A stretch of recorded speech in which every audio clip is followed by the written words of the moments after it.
Good evening and welcome to YBTV Rewind. I'm Nolan Hogenboom. And I'm JC Seltzer. The show looks a little different this evening. We are going to go through this entire semester, the ups, the downs, and the changes we saw on campus. That's right. We start with the biggest change this semester, which by now everyone knows of, and that is COVID-19. Here's Paul Callender with COVID in Review.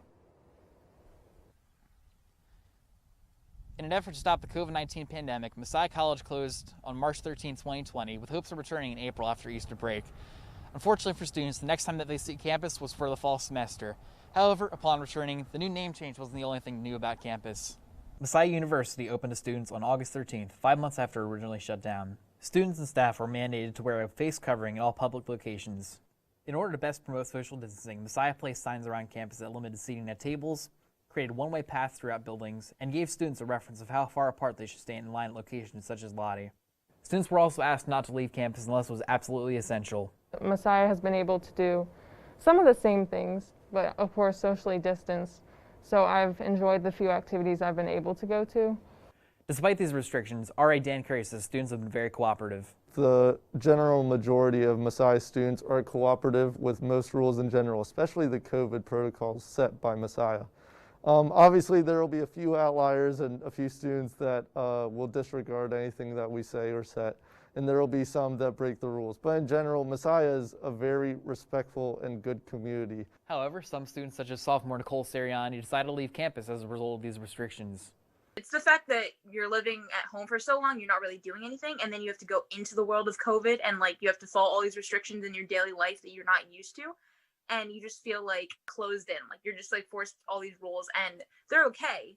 But when you're in a classroom for 2.5 hours with a mask on and you start feeling very uncomfortable and doing that day after day after day, after a while it gets a little bit just uncomfortable. Students who tested positive for the coronavirus were asked to quarantine either in Smith apartments or at home until they tested negative twice. Of the Messiah population, only 52 students as of now have gotten the coronavirus. Despite the situation, student Ryan Henshaw said the experience wasn't all that bad. Kevin Ogden has reached out to a bunch of us and has talked about going on walks and everything. So we're getting out of the building, and we've also been given a lot of food. Everyone's really approachable if we need anything in regards to stuff that we left back at our dorm, or just and really anything that we need, they can run out and get. It's been going pretty good. Thanks to the diligent effort of students and staff, Messiah University was able to stay open for the entire semester, thus allowing students to finish their in-person education. With the uncertainty of the future ahead of us, Messiah University students can at least rest in the fact that, unlike many other schools, we had a full semester on campus. For YBTV, I'm Paul Callender. Thanks, Paul. Not only has COVID brought change, it has also halted change on campus. The Kim S. Phipps Admission and Welcome Center has been steadily making progress throughout the semester. We have seen green spaces being prepared, windows going up, and construction workers focusing on the finer details.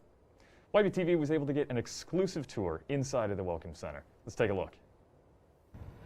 Hi guys, Paul Callender from YBTV here. I'm joined by Kathy Schaefer. And we're here to give you a tour of the Kim S. Phipps Admissions and Welcome Center in its current state right now. Here. So the guests can pull up here. The admissions parking is right over there. So just like down in Old Main, their name is in a parking space. They pull up there. They'll come here. We tied the two circles together because Eisenhower is such a big event place. It gave us a really nice central kind of center of campus. This circle will get lots of plantings in it and beautify the center of campus. Yeah. And then as guests come in, one of the first things I'm excited about that you'll see part of is our new logo. Sure. Oh yeah, that's really nice. So we've added a granite logo with the Messiah University logo in here. And when it's all grouted in and we're done moving furniture in, it will be kind of your first stop. Yeah. And hopefully a photo shoot for prospective families. Oh, totally. Yeah, that looks really well done. So, all right. Let's check out what's inside. So this is where all the guests will first come in. There will be a host at the reception desk here to greet you and ask if you're here to see admissions or someone else in the office. They'll give you directions to find a restroom if you need that, the elevator, and then they'll direct you upstairs. On this floor, you'll see behind the desk is where Parent and Alumni Relations office is.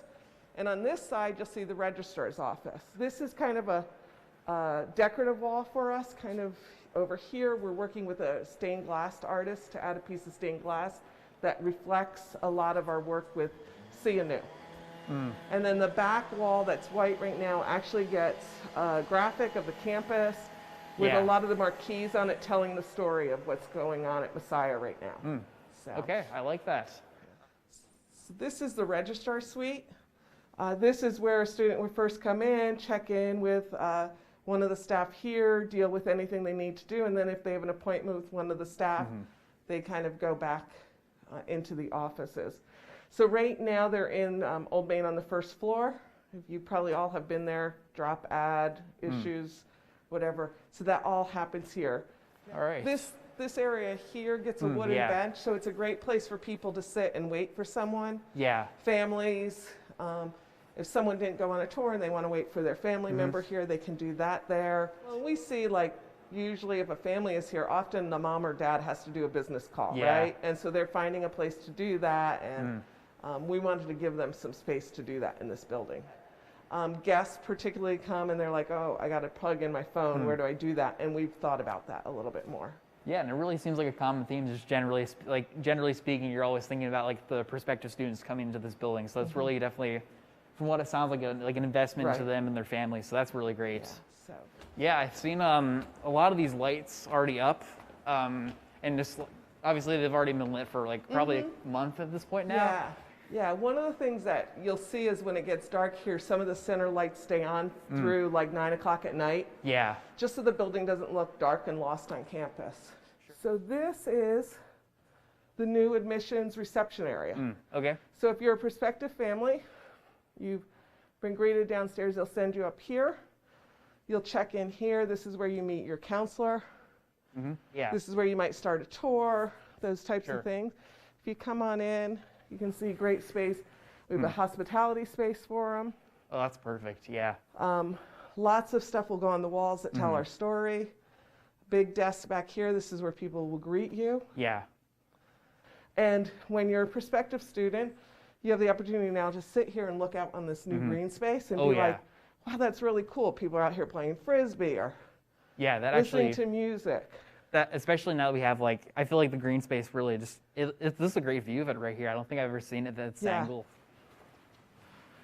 All right, so here we come out to, I assume this is where like. This is where your tour is going to start. Okay, yeah. That's a perfect place to start your tour. You just walk straight into. And in all honesty, if it was a really, really bad weather day and a family said, I don't really want to walk, you can come out here under the overhang and you can be like, okay, that's our Climahagan High Center. Yeah. This is what happens here. This is what happens in the Boyer. You can go around and hit every academic building and talk about it and not have to leave here if a family really doesn't want to in bad weather, which was never an option in Old Main. Yeah, that's pretty much all I had for all I wanted to see, I suppose. I mean, so yeah, so the Kim Phipps building will be open. When was it again? First day it will be fully occupied is December 7th. Okay, all right. I mean, well, so us students won't be able to see that, but as soon as you get back on campus, I'm sure you can stop by, correct? You bet. All right. We're anxious to have you back. Yeah, I'm quite looking forward to seeing this in a finished, as a finished product. So, Kathy, I want to thank you so much again for coming on and giving us a tour of this building. So, and thank you again for watching. I'm Paul Callender, signing off. Thanks, Paul. The full tour will be available on our YouTube channel later, and it is exciting to think that when we come back on campus, the Welcome Center will be occupied and fully finished. Absolutely, JC. And speaking of being occupied, on-campus housing closes for the semester on Wednesday. So let's hear more about housing from Marie Miller. As we approach winter break, students are deciding whether they are coming back to campus or going remote for the spring. Depending on which option they choose, there are different guidelines for the end of the semester. With COVID-19 complicating this year, it's no surprise that students believe they had to move out fully for winter break. Luckily, that is not the case. Only the students who are not going to return to their room have to fully empty their space. Students planning on returning in the spring will receive a green slip with a preparation checklist. The housing department advises returning students should dispose of all trash and perishable items. Students should also defrost fridges and vacuum before leaving campus. Depending on if you're staying, you have a certain set of items that you need to complete, like taking out trash, making sure you take your plants, your medication, sweeping, cleaning, locking doors, closing windows, just making sure we're not freezing any pipes or letting critters in or letting bugs in. If you are not returning to campus in the spring, a red card will be posted on your door with different requirements. For the people who are like totally vacating their space, it means kind of doing like a factory reset of like, we're going to get this room back to what it looked like before you actually arrived. While these guidelines may seem extensive, they are put in place for a reason. One time, Noggle basement had pipes that burst over the winter break, and so people needed to get in there and help with the rooms and clean the rooms and different things.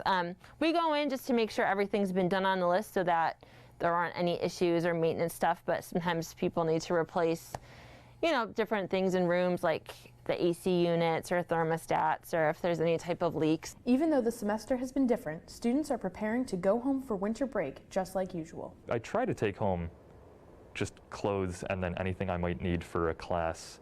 Be prepared because winters in Pennsylvania can be kind of unexpected. For more information, email housing@messiah.edu. For YBTV, I'm Marie Miller. Thank you, Marie. Resident assistants have been a huge part of making this year possible. Let's take a look at what they have to say about being an RA in these times. Despite the ongoing coronavirus pandemic, Messiah University reopened in September, offering on-campus housing. Resident assistants were not only tasked with the responsibility of their floor's community, but also their floor's safety. We're tuned in with Josiah McCracken tonight. What are some things that you found difficult about being an RA this year, especially with the COVID precautions and stuff? Absolutely. Making a cohesive floor has been really difficult. I remember at the beginning, you would walk out to go to the bathroom and all the doors were shut. And you might see one other person with a mask on, and just making the floor feel connected. It all worked out in the end.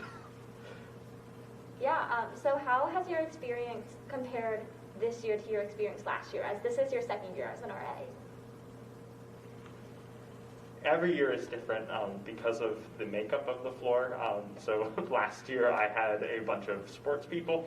This year I have more so engineers and finance majors and stuff. So the level of how they express their energy is very different, and how they choose to have fun. So it's been interesting to try and cater to those two different groups. And then, COVID restrictions have definitely made this year very different from any I could have imagined. Yeah. We also had the opportunity to check in with another RA, Ashley Praskovitz. I think it was really difficult trying to find floor events and activities where we can all be together and be abiding by social distancing rules. Has building a community on your floor been different because of what's going on with the new coronavirus policies? Yeah, I definitely think it's been harder to just feel out the floor and see what the girls want and what's kind of on their minds, because everyone just kind of stays to themselves, so it's a little difficult. I want to extend a thank you to Josiah and Ashley for joining us today.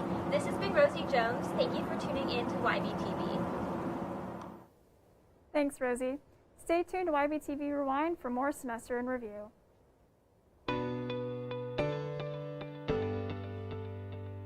My name is Curtis Seaman. I'm a senior journalism major.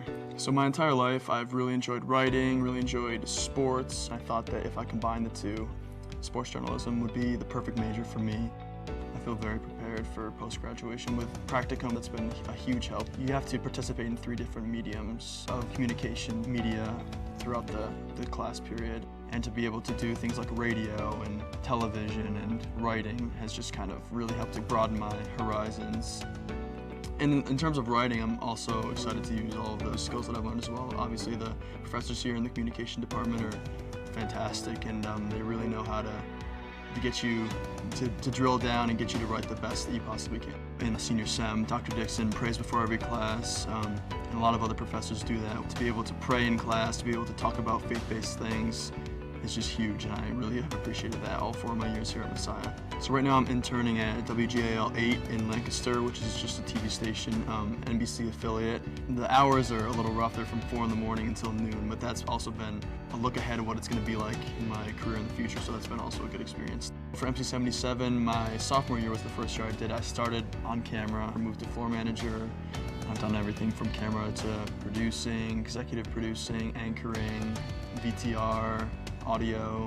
You can do pretty much any role. They're more than willing to give you the chance to make mistakes, but also to learn, because the time is now to make mistakes before you go out and are working for a real television station. MC77 has definitely given me a ton of great experience and prepared me for what's to come with that, and I'm excited to use that more within bigger TV stations and more live television day in and day out.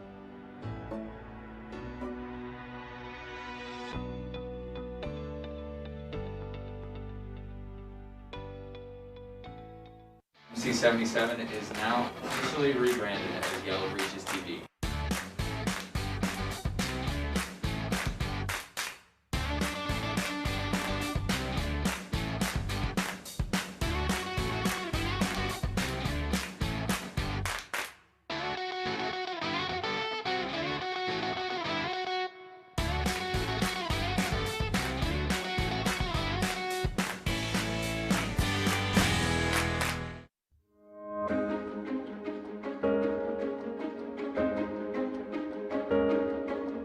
A student would want to study the finance major here at Messiah for several reasons. Students here are working and practicing in a setting in our finance lab with technology that they're going to use when they leave here and work in the field. And so our students are certified in Bloomberg. In addition, in several classes, our students are actually performing consulting projects with local financial and investing firms. I think the biggest thing that surprised me about coming for the finance major here was just the scope that you get in all the different classes. So anything from corporate finance to portfolio management and security analysis, you touch on everything. Getting into Investment Club was something I really was looking forward to coming here to Messiah. I knew from very early on I wanted to get involved. There's nothing wrong with going out, being successful, making money, but not allowing money to have a higher place in your life than God. So our goal is to get our students started off on their career path quicker and better positioned than any of their peers.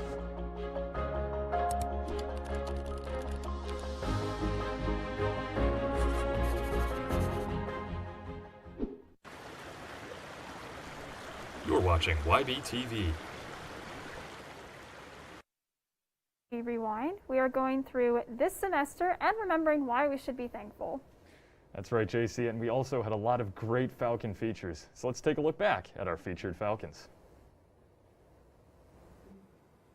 Welcome back to this week's Falcon Features, the segment where we highlight the accomplishments of Messiah alumni. I'm your host, Jessica Sazauskas. Looking back at this semester, we have featured several outstanding Falcons during this segment. So let's revisit them and put them on the spotlight one more time. Dr. Sarah Myers, who received a grant from the National Endowment for Humanities for further her research on women's experiences in the military. Professor Kiefer, who proposed a presentation at the Experiment Blog Conference with 2 students whose work was then published in the FASEB Journal. Pastor Mi Cho, who successfully defended her dissertation, thus earning her doctorate in musical arts degree in performance and literature. Dr. Mindy Smith, who published an article in Case Studies in Sports and Experience Psychology called an Intervention to Support Collegiate Student Athletes in the Transition to Meaningful Lifetime Physical Activity. Professor of Marketing David Hagenbach, who made Radical Reconciliation the focus of his Mindful Marketing blog and was republished by ComPro, a business-to-business digital publisher and professional development and event production firm headquartered in New York City. Will Young, Abigail Farsi-Jones, and Dr. Sonia Martin-Poole, who were invited to share their perspectives as guest bloggers on said Mindful Marketing blog.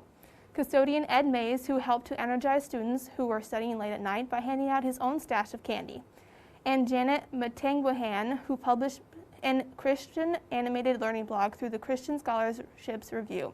Congratulations to all the Falcons that were featured this semester, and we are looking forward to seeing what Messiah student alumni, staff, and students do next. That's all for this week's Falcon feature. I'm Jessica Sazauskas.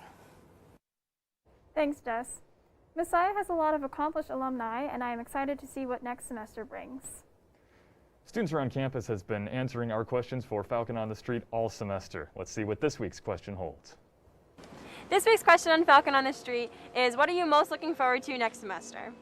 I'm most excited and looking forward to playing baseball this spring. My next semester at Messiah, I'm really looking forward to graduating. Being with everyone, hopefully more people will be here, and hopefully sports happen. Doing more disinfecting. Sleep and friends. Spending more time with my roommate. In the spring here at Messiah University, I'm really looking forward to kicking off 2021. I know that for a lot of people, me included, 2020, there's been a lot of challenge and obstacles, but I think we've come through it, all of us, but we're all looking forward to 2021. I know I am. So just a fresh start, a new year, see what God's going to do here on campus. Next semester, I'm definitely looking forward to making more memories and making new friends. Next semester, I'm really looking forward to my field placement because I'll be in 4th and 5th grade, so that's really exciting and different for me. Hi, I'm Paul and I'm the producer for Falcon on the Street. I'm just looking forward to next semester because I have a lot more fun classes and I get to do some more stuff related to my major, so that'll be good. I'm PJ Rydell, the cameraman for FOS, and what I'm most looking forward to in the spring is getting back with the YBTV crew in the studio. I'm the audio guy for Falcon on the Street, and I cannot wait for the next semester to come because I get more food at the Union. That's it for this week's Falcon on the Street. On behalf of the whole crew involved, we just want to thank you guys for watching every week. That's it for this semester. I'm Kelsey McCann. Stay tuned to YBTV Rewind for more about this semester.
My name is Nathan Sims. I'm a junior at Messiah, and I'm a double major in both film and media arts and Spanish.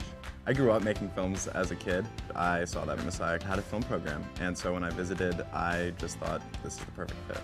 Both the theory and practical considerations here have really increased my skill set, not just in a technical sense, but also from a theoretical perspective as well. I think the biggest piece that I'll add to my portfolio before I graduate is the final film for the junior and senior film project. That'll probably be my crowning achievement because I'm working with so many other artists and other film majors, and it's just been a really great opportunity so far. I think I'm most excited to use skills I've learned in documentary class. I have to make ethical decisions in every step of the process to really come up with a strong and truthful way to tell someone else's story. I think my professors have done a really great job of being strong examples for what combining your faith and your ethics with an art form like film, what that looks like.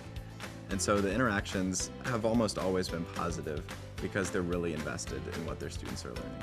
One of my most valuable experiences was my internship, where I was able to actually apply what I learned in the classroom to the real world, and I think that's a completely invaluable experience. Personally, I did my internship with the Department of Natural Resources in Maryland.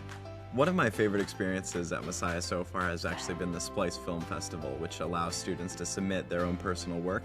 And being able to share the art that I created as well as my fellow classmates was absolutely beautiful. I think the market right now is very open for film and media arts majors. There's a lot of different ways that you can plug in, both at nonprofits, at regular organizations. I worked in the government, and so I think there are absolutely a lot of opportunities.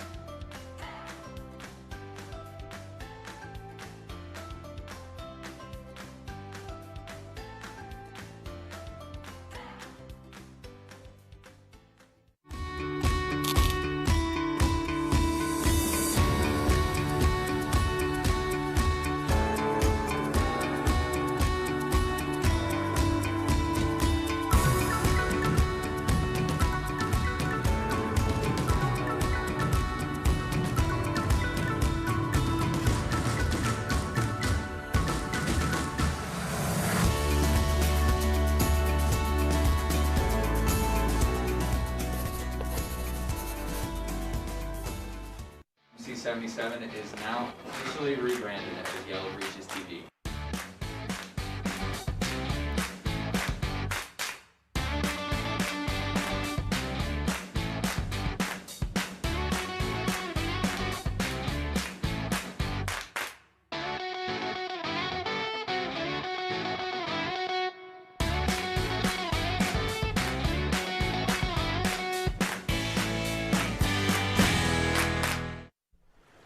watching YBTV.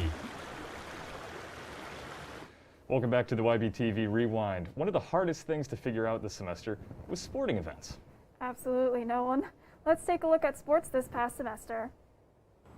Across campus, field and courts are empty. The cancellations in athletics have left a hole in campus life, leaving student athletes wanting to compete. We met with Tyler Penley, a junior on Messiah's basketball team who is hoping to have a chance to compete soon. That's been the big worry for us this whole entire first semester, is if we're going to play our season or not. And I know, as me especially, is I want to compete, and the ability to do that would be great. Wilson Schecker, a sophomore on the lacrosse team, feels similarly, but also hopes for the community he had with his teammate to return. Hanging out with the guys, our team is really unique, I think, more so than a lot of other teams on campus, is that we are really bonded in who we are as a team and our identity. So it's really good for us to be able to hang out with each other and do things as a team. Sarah Gustin Hamrock, the athletic director here at Messiah, has been working hard to adjust to the changes brought up by COVID-19. So I think just like with anybody else on campus, one of the biggest struggles is just not being able to have community with teams. They're so used to doing everything together. In response, the teams have had to get creative with how they have to stay in contact. Club Frisbee member Matt Simmons made it a priority to stay connected with his teammates despite the challenges. Well, it's really important to stay connected as a team. So we try to have team dinners at Lottie. We still are able to throw around, so we're 6 feet apart, which is very valuable. In the meantime, players are excited for the opportunities they do have, like scrimmages. It's been a while since we actually had an organized game of lacrosse, so even just doing an inter-squad scrimmage would be awesome. But seeing all the other teams compete and play is really cool, just to see that competitive nature. As Messiah University goes into the spring semester, they are providing opportunities for the athletics and the community. This is Alana Gore reporting for YBTV. Thanks, Alana. Even with the changes this semester, student athletes are hopeful for the spring. After a fall semester full of a lot of ups and downs, the athletic department is looking forward to the possibility of competing in the winter and spring seasons. Athletic Director Sarah Gustin Hamrock is busy each day building proposals and ideas to allow for competition in the coming seasons. So I think we're always going to try to make decisions based on best case scenario. So the proposals that we're putting forward to the presidents are best case scenario. This is what we want to do. This is how we want to compete. If a season is not possible in the current climate, Assistant Athletic Director Rico Plummer believes students will see more inter-squad scrimmages. I think that's something that we've learned, that not just student athletes, but our student in general love being a part of, having those inter-squad scrimmages, and that's definitely something that we are going to continue if we wouldn't have a season for winter or spring, because it just brings our community together and it gives us something to do. Gustin Hamrock ensures students that the department is doing everything in their power to be able to compete in 2021. I think students can look forward to the continued support by the athletic department and by the institution, and most definitely by their coaches. I know our coaches are outstanding and they've done a great job kind of leading everybody through this difficult time. And just knowing and having confidence that everybody wants us to have a competitive season, and so we're going to do everything that we can to make that happen. This time of COVID has placed a lot of stress on the athletic department and has encouraged them to find new ways to compete safely. Many student athletes understand, but not everybody knows how much work is being done behind closed doors to be able to provide y'all with a season, if that means winter or spring.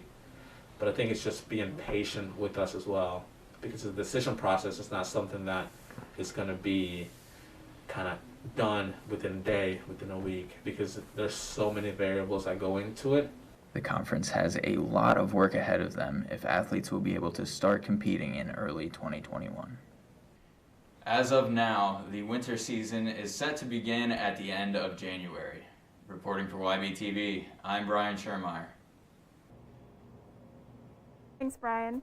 This semester has been a wild ride, which I am sure everyone can agree with. However, we made it through together. I personally am thankful we made it this far, and we have a bright semester ahead. For everyone here at YBTV, we would like to wish you all a happy Thanksgiving, a Merry Christmas, and a very Happy New Year.